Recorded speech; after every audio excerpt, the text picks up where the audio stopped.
اور بھارتی ہٹ دھرمی پر اراکین سندھ اسمبلی کیا رائے رکھتے ہیں، آئیے آپ کو دکھاتے ہیں۔ یہ جو معاملہ ہے ہمارے یہاں تو ہم تو پاکستان تو مسلسل یہ کہتا آیا ہے کہ بھائی آپ کے پاس اگر کوئی فائنڈنگز ہیں، آپ کے پاس کوئی اڑی کے حوالے سے کوئی ایسے ایشوز ہیں، ہم نے کوئی انٹرویژن کیا ہے یا ہم نے کوئی انفلٹریشن کی ہے وہاں پہ دہشت گردی کے حوالے سے، تو ثبوت سامنے لائے جائیں،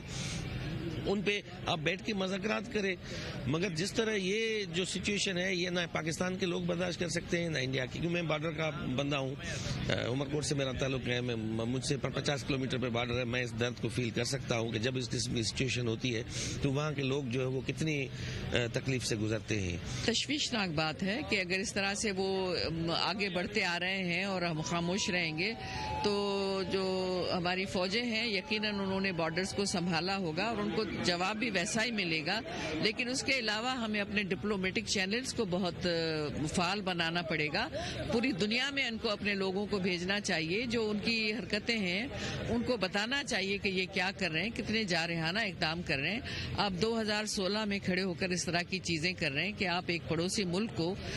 جینے کا حق نہیں دے رہے ہیں، تو یہ چیز کوئی اچھی نہیں ہے۔ اور پاکستان جو اپنے صحیح ایک موقف پہ ہے، اور پاکستان جو کشمیری مقبوضہ کشمیر کے لوگوں کے ساتھ ہندوستان ظلم اور زیادتی اور بربریت کر رہا ہے اور ان کو بنیادی حقوق سے محروم کیا ہوا ہے ہندوستان نے، اور ان کی جو ہم سپورٹ کرتے ہیں وہ سمجھتا ہے کہ ایسی اشتعال انگیزی کر کے وہ پاکستان کو دبا سکتا ہے، پاکستان کے عوام کو دبا سکتا ہے، تو میں سمجھتا ہوں کہ یہ اس کی بڑی بھول ہے۔ دیکھیے جی، پاکستان ہمیشہ تیار رہتا ہے، آپ کو پتا ہے کہ خاص طور پر ہماری فوج جو ہے وہ ہمیشہ ہر لمحے ریڈی رہی ہے۔ انہوں نے ہمیشہ ثابت بھی کیا ہے ہر موقعوں پر کہ وہ کبھی بھی ان کی ایسے اونچے ہتھ کنڈوں پر ان کو کامیاب نہیں ہونے دیں گے۔ 2:30 بجے سے انہوں نے یہ لائن آف کنٹرول کی جو ہے وہ خلاف ورزی کی ہے، 2 ہمارے فوجی شہید ہو گئے، لیکن وہ اس طرح کر کے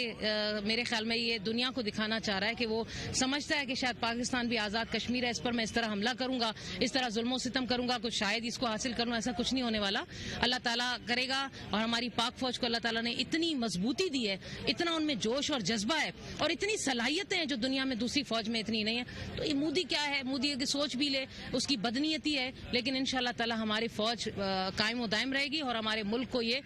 کبھی بھی اس کا ملک کا بال بیکا بھی نہیں کر سکتا، اس لیے سوچ اس کی